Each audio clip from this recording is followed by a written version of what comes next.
Salmo 81. Reunir al pueblo de Dios para que escuche y obedezca. El título de este salmo es al músico principal, sobre Gittit. Salmo de Asaf. Indica la audiencia del salmo, al músico principal, el autor del salmo, de Asaf, y el sonido del salmo, sobre Gittit. Este salmo está mejor conectado con la fiesta de las trompetas o la fiesta de los tabernáculos que celebra el pueblo de Israel. Este poderoso salmo no deja ninguna duda de su carácter festivo, y pocas dudas de la fiesta en particular para la que fue diseñado, probablemente la fiesta de los tabernáculos. Esto conmemoraba el viaje por el desierto e incluía una lectura pública de la ley. Derek Kidner. A. Un llamado de trompeta a Israel. 1 a 2. Un llamado a alabar a Dios con cánticos. Cantad con gozo a Dios, fortaleza nuestra, al Dios de Jacob aclamad con júbilo. Entonad canción, y tañed el pandero, el arpa deliciosa y el salterio. A. Cantad con gozo a Dios, fortaleza nuestra. Asaf sabía que era bueno para el pueblo de Dios escuchar la exhortación de cantad con gozo. Debemos honrar a Dios con cánticos y nuestros cánticos se cantan con gozo. Y es de lamentar que las sutilezas del canto moderno atemoricen a nuestras congregaciones para que no se unan vigorosamente a los himnos. Por nuestra parte, nos deleitamos con estallidos de alabanza, y preferimos descubrir la dureza de la falta de formación musical que perder la cordialidad del canto congregacional universal. La gentileza que balbucea la melodía en susurros bien educados, o que deja el canto en manos del coro, es muy parecida a una burla de la adoración. Spurgeon.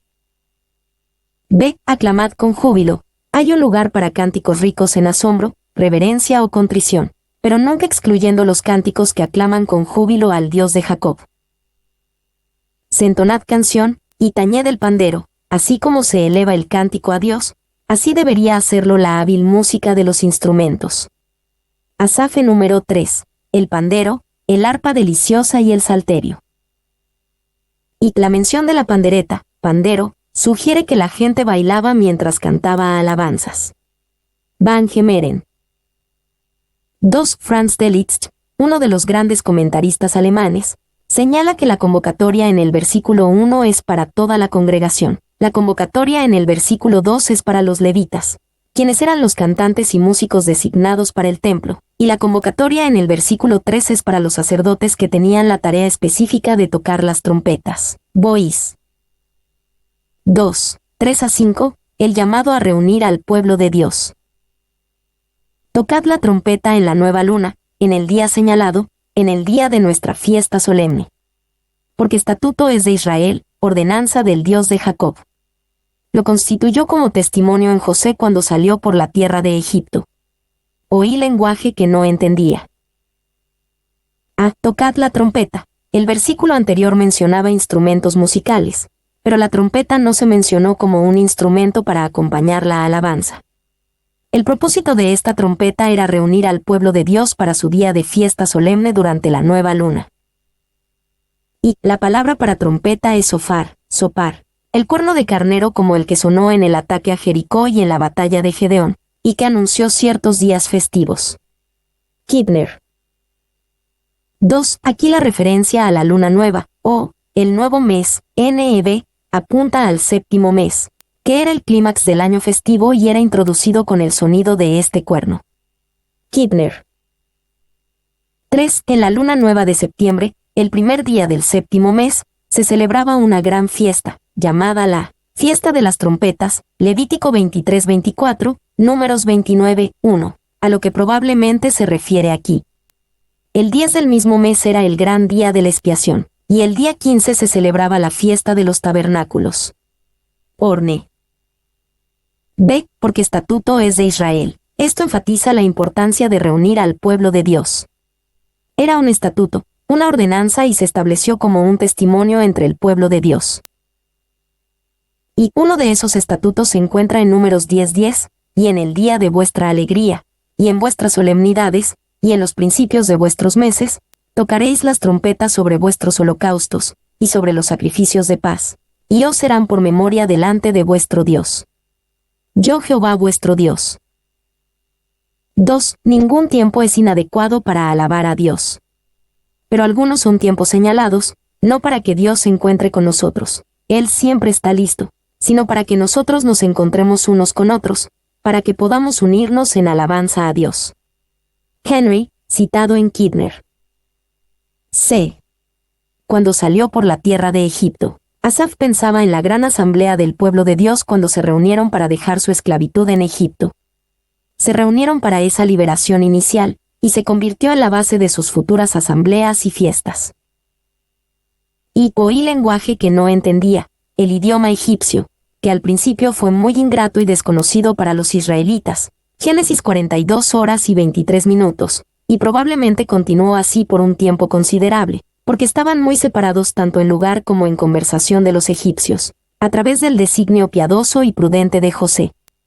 Pole. B. Dios habla a su pueblo reunido. 1. 6-7, Dios describe cómo liberó y probó a Israel. Aparté su hombro de debajo de la carga, sus manos fueron descargadas de los cestos. En la calamidad clamaste, y yo te libré, te respondí en lo secreto del trueno, te probé junto a las aguas de Meriba. Sile. Aparté su hombro de debajo de la carga, en la primera parte del Salmo, se hizo un llamado al pueblo de Dios para que se reuniera, sugerido por su primera reunión como pueblo como esclavos en Egipto. Ahora Dios habla a su pueblo reunido y comienza recordándoles la gran liberación que les dio al liberarlos de su esclavitud. Y este salmo era una invitación muy apropiada a la renovación del pacto durante la fiesta, cuando el pueblo de Dios reflexionaba sobre todos sus actos en el pasado. Van Gemeren. 2. Recordemos que hemos sido aliviados de cargas mucho más pesadas, liberados de capataces más severos y liberados de un trabajo más básico, la carga intolerable del pecado, la cruel tiranía de Satanás. Orne. B. En la calamidad clamaste, y yo te libré, Dios oirá a los que claman a él. Dios escuchó el gemido de Israel bajo su carga de esclavitud en Egipto, Éxodo 2, 23-24. Les trajo liberación a través de maravillas y líderes como Moisés. Y el lugar secreto del trueno era el Sinaí, envuelto en humo y terrible con la voz de Dios. Éxodo 19-16 en adelante, 20-18 en adelante. Era educación por encuentro. Kidner. C. Te probé junto a las aguas de Meriba. Dios no solo liberó a Israel, sino que también los entrenó, y la prueba en Meriba fue un ejemplo de esto. En Meriba, Dios proporcionó agua milagrosamente para un Israel quejumbroso e incrédulo. Éxodo 17, 1-7. Y la historia de Israel es solo nuestra propia historia en otra forma. Dios nos ha escuchado, nos ha librado, nos ha liberado y, con demasiada frecuencia, nuestra incredulidad provoca el miserable regreso de la desconfianza, la murmuración y la rebelión. Spurgeon. 2. 8-12, el llamado de Dios rechazado por Israel. Oye, pueblo mío, y te amonestaré. Israel, si me oyeres, no habrá en ti Dios ajeno, ni te inclinarás a Dios extraño. Yo soy Jehová tu Dios, que te hice subir de la tierra de Egipto, abre tu boca, y yo la llenaré. Pero mi pueblo no oyó mi voz, e Israel no me quiso a mí. Los dejé, por tanto, a la dureza de su corazón, caminaron en sus propios consejos. Oye, pueblo mío, antes de que Dios instruyera a su pueblo reunido, primero llamó su atención, diciéndoles que escucharan. Y, qué extraña anomalía, una congregación feliz, que adora con alegría y un Dios descuidado y ofendido. Boice. 12. Dios busca tanto a los oyentes como a los cantores, en quienes no se perderán las sobrias lecciones del desierto. Kidner. B. No habrá en ti Dios ajeno. Unos 400 años de esclavitud en Egipto expusieron a Israel a los muchos dioses paganos de Egipto.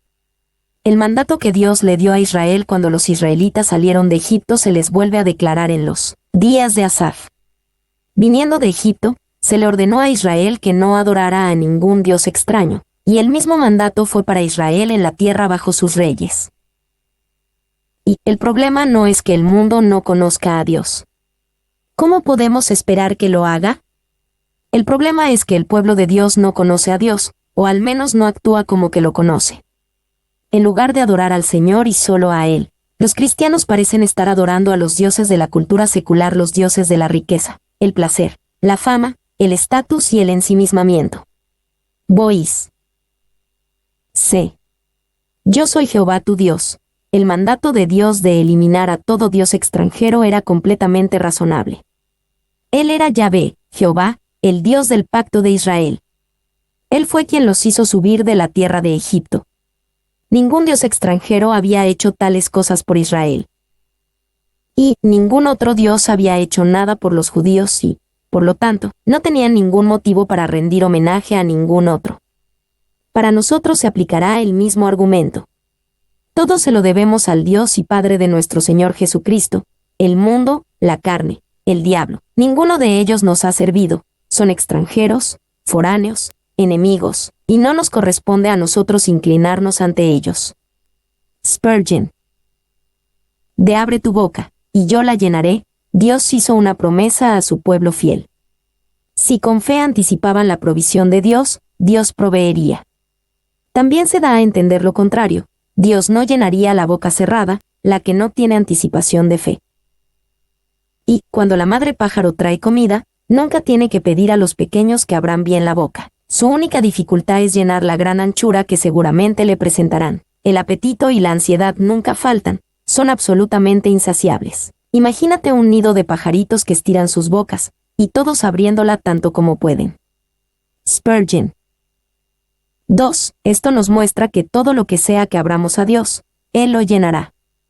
No podemos abrir la boca más grande de lo que Él pueda llenar. Abrimos ampliamente la boca cuando tenemos un sentido de necesidad, como cuando tenemos hambre. Abrimos ampliamente la boca cuando pedimos cosas grandes. Abrimos ampliamente la boca cuando entendemos la grandeza del Dios al que oramos. Abrimos ampliamente la boca cuando oramos por los méritos de Jesús, no por los nuestros. 3. Puedes con facilidad esperar demasiado a la criatura, pero no puedes esperar demasiado a Dios. Abre bien tu boca y la llenaré, ensanchen y dilaten los deseos y expectativas de sus almas, y Dios es capaz de llenar cada resquicio a la más vasta capacidad. Esto honra a Dios, cuando aumentamos nuestra expectativa sobre Él. Es una santificación de Dios en nuestros corazones. Que es citado en Spurgeon. 4. Ese gran dicho también enseña que los dones de Dios se miden prácticamente por la capacidad y el deseo de los hombres. El límite principal de ellos es la propia gracia ilimitada de Dios, pero el límite de la obra en cada individuo es la receptividad del individuo, de la cual su expectativa y deseo son factores determinantes. Maclaren. V. Nuestra copa es pequeña y culpamos a la fuente. Spurgeon. Pero mi pueblo no oyó mi voz. Esta fue la gran tragedia. Dios estaba listo para llenar las bocas abiertas llenas de fe de su pueblo, pero ellos no lo obedecieron. Dios dijo con dolor, Israel no me quiso a mí. El rebelde Israel rechazó a Dios, quien había hecho tanto por ellos y habría hecho mucho más. Los dejé, por tanto, a la dureza de su corazón. Este fue el juicio de Dios contra su pueblo incrédulo, entregarlos a la dureza de su corazón, para que caminaran en sus propios consejos. Uno de los juicios más grandes que Dios puede traer es simplemente entregarnos a nuestra propia terquedad y necedad. Y John Trapp pensaba que era como si Dios los hubiera dejado como un barco sin timón, como un caballo sin riendas, para ir a donde quisieran e hicieran lo que quisieran. Trapp. 2. Esto revela un método constante de Dios con sus hijos desleales y desobedientes. Cuando no quieren seguir su camino, Él los deja seguir su propio camino. Él les permite aprender por los amargos resultados de su propia locura lo que Él les hubiera hecho saber por medio de la comunión con Él. Morgan. 3. Cuando vemos a hombres facultados por la riqueza y el poder para cumplir los deseos desordenados de su corazón, llevar a cabo sus planes mundanos sin encontrar obstáculos en su camino, podemos envidiar su felicidad, mientras que tal prosperidad en la maldad es la señal más segura del desagrado divino, el castigo más severo de la desobediencia, tanto en los individuos como en las comunidades. Horn. 3, 13 a 16. El dolor de Dios por el obstinado Israel. si me hubiera oído mi pueblo, si en mis caminos hubiera andado Israel. En un momento habría yo derribado a sus enemigos, y vuelto mi mano contra sus adversarios. Los que aborrecen a Jehová se le habrían sometido, y el tiempo de ellos sería para siempre.